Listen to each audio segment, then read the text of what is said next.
अजीत जी थोड़ा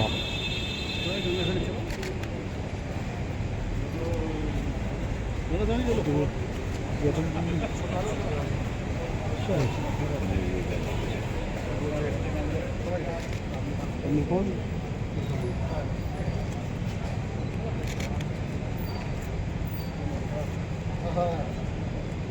हमारे बीच में सीनियर साहब पधार चुके हैं। सीनियर साहब तालियों से स्वागत।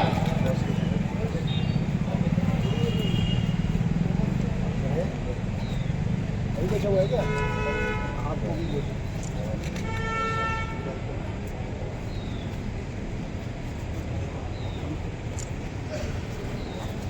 डॉक्टर बी आर अम्बेडकर अमर रहे, डॉक्टर बी आर अम्बेडकर अमर रहे, डॉक्टर सूरज चांद रहेगा बाबा तेरा नाम रहेगा, डॉक्टर सूरज चांद रहेगा बाबा तेरा नाम रहेगा। सीएम साहब जिंदाबाद जिंदाबाद जिंदाबाद सीएम साहब जिंदाबाद जिंदाबाद जिंदाबाद सीएम साहब जिंदाबाद जिंदाबाद। फोटो की सब अपने स्थान पे खड़ा हो जाए, सबका स्वागत करें। सीएम साहब जिंदाबाद सीएम साहब जिंदाबाद सेवा बीएसएनएल जिंदाबाद सेवा बीएसएनएल जिंदाबाद सीएम साहब जिंदाबाद सीएम साहब जिंदाबाद बाबा साहब डॉक्टर भीमराव अम्बेडकर आवाज आए जय जय जय जय जय भीम जय भीम जय भीम जय जय जय जय जय भीम जय भीम जय भीम सीएम साहब जिंदाबाद सीएम साहब जिंदाबाद सीएम साहब जिंदाबाद डॉक्टर बी आर अम्बेडकर अमर रहे डॉक्टर बी आर अम्बेडकर अमर रहे डॉक्टर सूरज चांद रहेगा बाबा तेरा नाम रहेगा डॉक्टर सूरज चांद रहेगा बाबा तेरा नाम रहेगा सीएम साहब जिंदाबाद सीएम साहब जिंदाबाद सीएम साहब सीएम सीएम साहब साहब सीएम साहब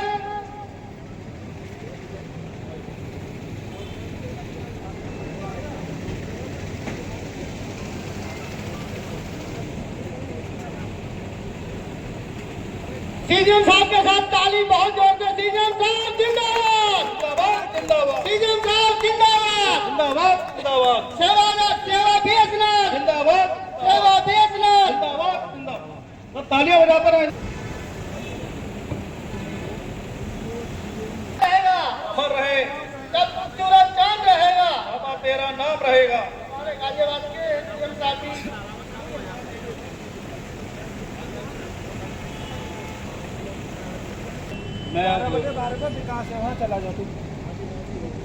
मैं प्रिय हमारे और इस मंच का संचालक और पूरी सेवा बीएसएनएल टीम गाजियाबाद की तरफ से सर का हार्दिक स्वागत करता हूं।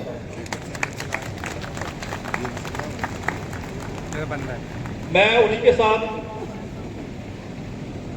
पधारे हमारे बीच में हमारे बीए हेड गाजियाबाद श्री सुभाष चंद्र जी का भी स्वागत करता हूं। उन्हीं के साथ पधारे हमारे जीएम इनमार सेठ श्री आशीष दयाल जी का भी मैं स्वागत करता हूं।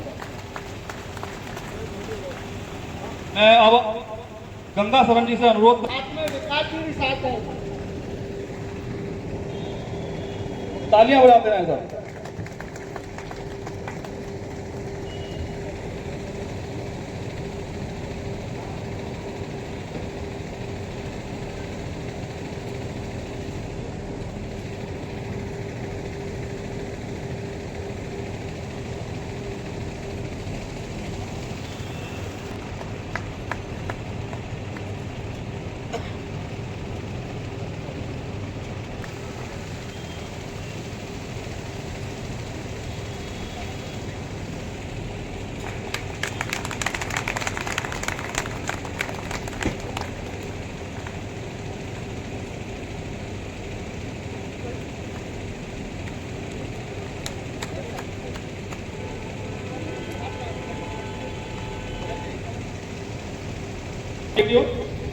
और भारत भूषण जी कृपया करके मंच पर आए और हमारे बीच में उपस्थित श्री आशीष दयाल जी जीएम इनमार सेठ का स्वागत करें।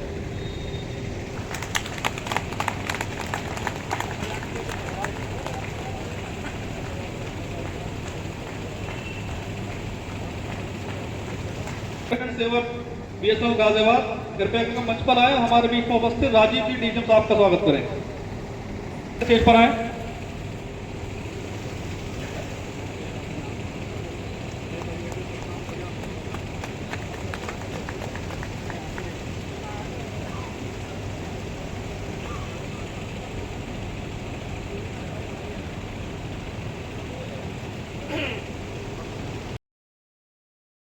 मुख्य अतिथि के बोलने के बाद हमारा समापन समारोह होगा, उसके बाद भोजन होगा।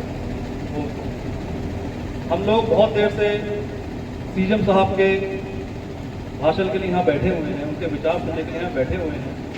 तो वो घड़ी अब खत्म हुई और मैं अपने सीएम साहब को यहाँ पर इनवाइट करता हूँ। आप सबसे अनुरोध है कि इसका तालियों के साथ स्वागत करें हमारे सीएम साहब। Doctor B R. अम्बेडकर अमर रहे, डॉक्टर बी.आर. अम्बेडकर अमर रहे। जब तक सूरज चांद रहेगा, बाबा तेरा नाम रहेगा, जब तक सूरज चांद रहेगा, बाबा तेरा नाम रहेगा। सीएम साहब जिंदाबाद, सीएम साहब जिंदाबाद, सीएम साहब जिंदाबाद। सीएम साहब।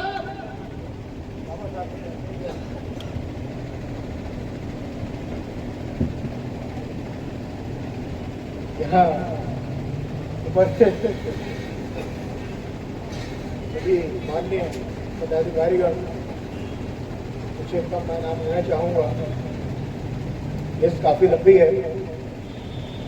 यहाँ उपस्थित ये है गाजियाबाद श्री सुभाष जी, GM इनमर्सेट श्री आशीष दयाल जी, GS सेवा Shri ND Ram ji, old advocate जो हमारे यहाँ वरिष्ठ व्यक्ति माननीय बैठे हुए हैं श्री अजित गौतम जी, मेरे OSD कौशिक जी, और चेयरमैन सेवा चेयरमैन SNEA श्री कर्मवीर नारगढ़ जी, और SFS सेवा यूपी वेस्ट श्री दीपक चक्रवर्ती जी, CS NFTE Shri Sompal Saini ji, CS सेवा श्री विकास कुमार गौतम, और उसके अलावा जितने भी मेरे सामने सभी भाइयों बहनों बैठे हुए हैं, सब मेरे साथी बैठे हुए हैं, सभी को मेरा प्रणाम। और आप सभी को बाबा साहब की 132वीं जयंती की हार्दिक शुभकामनाएं। मेरे से पहले बहुत सारे वक्ताओं ने काफी ओजस्वी बोला है, और आप सभी को सभी कुछ नॉलेज पहले से ही है, तो ज़्यादा बताने का कुछ नहीं बनता। केवल ये है कि हम उन लोगों को जरूर नमन करना चाहिए हमें, जिन्होंने आज हमको ये जीवन जीने का मौका दिया, और उनमें एक बहुत बड़ा नाम बाबा साहब का है। ये हमारा संविधान जो लोकतंत्र है हमारा, विश्व का सबसे बड़ा लोकतंत्र, लगभग 140 करोड़ से ज्यादा की जनसंख्या को संभालने वाला लोकतंत्र, और उसको एक सूत्र पर पुरोने वाला जो हमारा सिस्टम, वो है हमारा संविधान। और इतना बढ़िया, जो कितने सारे देश आए गए चले गए। हमारे जिस समय 47 में जब बंटवारा हुआ था तो पाकिस्तान बना था, भारत ही बना था, लेकिन आज दोनों की ऊंचाइयों में जमीन आसमान का अंतर है, और उसकी जो मजबूती है उसका बहुत बड़ा, या कहता हूँ सबसे बड़ा कारण है कि हम संगठित हैं, एक संविधान के तहत हम लोग बने हुए हैं। बाबा साहब को मैं फिर से नमन करना चाहूँगा। मैं पिछले साल भी आया था, तब भी मुझे बहुत अच्छा लगा था यहाँ पर। आज भी मैं आया, मुझे बुलाया तो मुझे बहुत अच्छा लगा, बल्कि मैंने ये चाहा था कि जिस दिन उनकी जयंती है उसी दिन असलियत में मीटिंग की जाए, लेकिन मुझे पता चला कि भाई बहुत सारी बातें करनी होती है, तो आज का दिन निकाला गया, और ये बड़ा मुझे बहुत अच्छा लगा। तो मैं उनको नमन करता हूँ और आप सबको शुभकामनाएं देता हूँ, और मैं ये कामना करता हूँ कि आप लोग एक बंधन में बंधकर, एक भारतीय बनकर, एक सूत्र में अपने को पिरोकर, जैसे माला में बहुत सारे मोती होते हैं, उसमें एक भी मोती अगर टूट जाए तो पूरी माला बिखर जाती है। सभी मोतियों का अपना अपना पिरोने के बाद पूरा योगदान है, और माला बनाने में अपना पूरा वो अपना समर्पण देते हैं, मोती माला में पिरो के अपना अस्तित्व के माला बनाते हैं। ऐसे ही एक बूंद बूंद में भरकर पूरा घड़ा भरता है, तो हर बूंद का उतना ही महत्व होता है। तो ये मेरा कहना है कि सभी लोग, सभी हमारे जितने भी नागरिक होते हैं, सब बराबर होते हैं, और सभी का इक्वल आवश्यकता होती है हमारे समाज में। और सभी बराबर हैं, कोई ऊंचा नहीं है, कोई नीचा नहीं है। कुछ बातें जब मैं यहाँ पर हूँ बीएसएल के विषय में भी जरूर कहूँगा, बल्कि मेरे सामने ये कुछ माननीय लोगों ने कहा भी था कि जब सीएम साहब आए हैं तो कुछ बीएसएल के बारे में जरूर पूछ जाएंगे। देखिए ऐसा है कि बीएसएनएल की जैसे पॉलिसीज चल रही है, पहले से बीएसएनएल ने तरक्की करना काफी शुरू किया है और उस तरक्की का छोटी सी मानकी मैं आपको देता हूं कि उत्तर प्रदेश पश्चिम ने सन 22-23 में पूरे हिंदुस्तान में बीएसएनएल में सबसे ज्यादा परसेंटेज ऑफ रेवेन्यू इंक्रीज करके दिया है। लगभग 109% इंक्रीज करके दिया, यानी कि अगर पिछले साल 100 रुपया कमाया था इस साल 209 रुपया कमाया। ये सब आपकी मेहनत है, सबकी मेहनत है कि यूपी वेस्ट सर्किल अगर पंजाब को पछाड़ सकता है, महाराष्ट्र को पछाड़ सकता है, यूपी ईस्ट को भी पछाड़ सकता है, तो इसका मतलब है कि अब सूर्य उदय हो रहा है और उस समय आप सबका योगदान, इस रोशनी को और चमकाना आपका योगदान। पॉलिसी बनाना बड़े ऑफिस का काम है और वो लोग पॉलिसी बना रहे हैं 12-12, 14-14, 15-15 घंटे डेली बिना देखे, संडे सैटरडे बिना देखे, बिना छुट्टियां देखे वो लोग मेहनत करते हैं और हमें उनका इम्प्लीमेंटेशन करना है। और वो इम्प्लीमेंटेशन अगर हम पूरे दिल से करेंगे तो हम आगे बढ़ेंगे।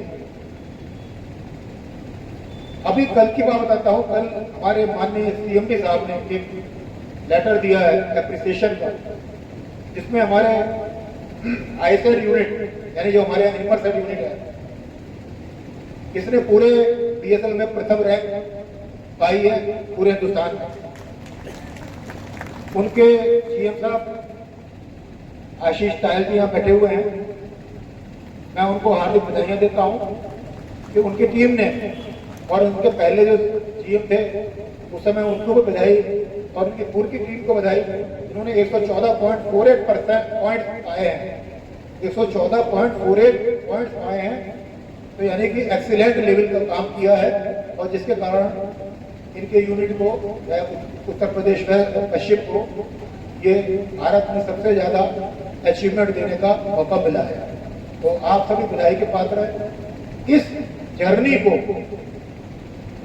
अगर बढ़ाते रहना है तो मेहनत करनी है। हमें उन पॉकेट्स को ढूंढना है कि जिन पॉकेट्स में हम पैसा कमा सकते हैं। हमारे पास इस समय कौन कौन सी वो जगह है जहां से हमको प्रॉफिट मिल सकता है। ठीक है, ये तो बात कह दी कि पहले से बीएसएनएल तरक्की कर रहा है और अब प्रॉफिटेबिलिटी की तरफ बढ़ रहा है।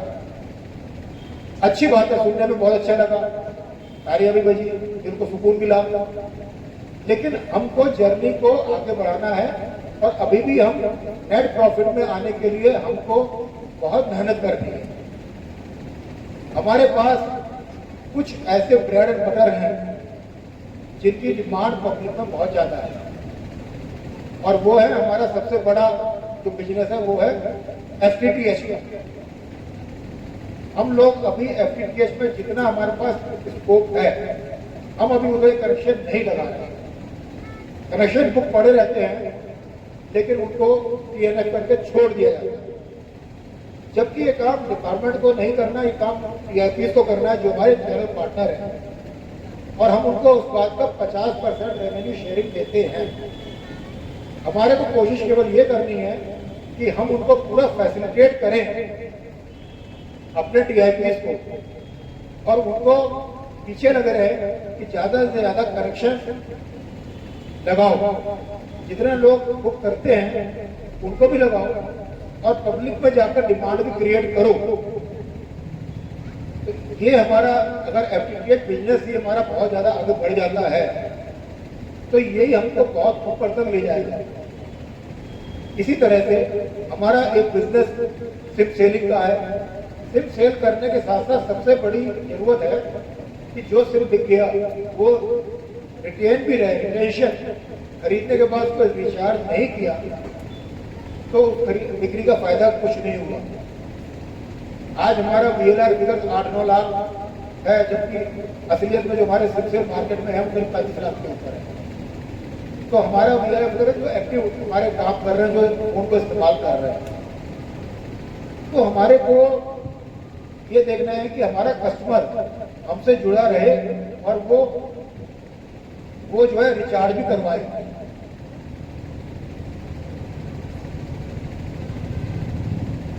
अब रिचार्ज कराने के लिए हम क्या कर सकते हैं? हमारे जो चैनल पार्टनर्स हैं, हमारे फ्रेंचाइजीज हैं, हम उनको उनकी समस्या को समझें। अगर वो कोई ऐसी बात बताते हैं कि जो चीज पॉलिसी में बनाए तो बिक्री बढ़ जाएगी, वो पॉलिसी हमारे तक पहुंचाए, मैं और ऊपर तक पहुंचाऊंगा। पॉलिसी जो दिमाग में आती है, क्योंकि मार्केट का फीडबैक वही आदमी दे सकता है जो मार्केट से फ्रंट लाइन पर रहता है, और वो फ्रंट लाइन पे हमारे रिटेलर्स हैं और फ्रेंचाइजीज हैं, हमारे TIPs हैं। ये लोग हमारे फ्रंट लाइन, हमारे एक तरह से कहना चाहिए ब्रांड एम्बेसडर हैं, और उसका उनको कमीशन बेस पर जब रेवेन्यू शेयरिंग है तो सीधी सी बात है, वो जितना काम करेंगे उतना उनको पैसा मिलेगा। उनकी सैलरी तो है नहीं कि काम नहीं किया तो भी उतना पैसा मिलेगा, काम किया तो भी उतना पैसा मिलेगा। उन्हें तो जितना काम किया उस हिसाब से रेवेन्यू शेयरिंग होना है, तो वो तो काम में पीछे रहेंगे क्यों? कभी नहीं रहेंगे। करना हमें ये है कि हम उनको फैसिलिटेट करें, उनकी जरूरत को समझें, क्या उनको हमारी तरफ से चाहिए वो हमको पूरी करा के दें। और साथ ही साथ ये भी ध्यान दें कि क्या वो BSNL का टैग लेकर, मेरी बात तो ध्यान से सुनिएगा, क्या वो BSNL का टैग लेकर ऐसा तो नहीं किसी प्राइवेट कंपनी का काम कर रहे हो, पता चला उनके यहाँ उन्होंने बैनर तो लगा रखा BSNL का और वो चुपचाप काम कर रहे हैं दूसरी कंपनी का। ये मैं बता दूं, BSNL से ज्यादा कमीशन स्ट्रक्चर फ्रेंचाइजीज को और किसी भी टेलीकॉम ऑपरेटर के यहाँ पर नहीं है। सबसे ज्यादा कमीशन स्ट्रक्चर BSNL में ही है, और हम 50% रेवेन्यू शेयरिंग कमीशन देते हैं TIP को, जबकि प्राइवेट कंपनी वाले 25 से 30% ही देते हैं। तो हम सबसे ज्यादा देने के बावजूद भी हमारा क्यों नहीं नंबर बढ़ते, क्यों नहीं हमारे कमीशन बढ़ते?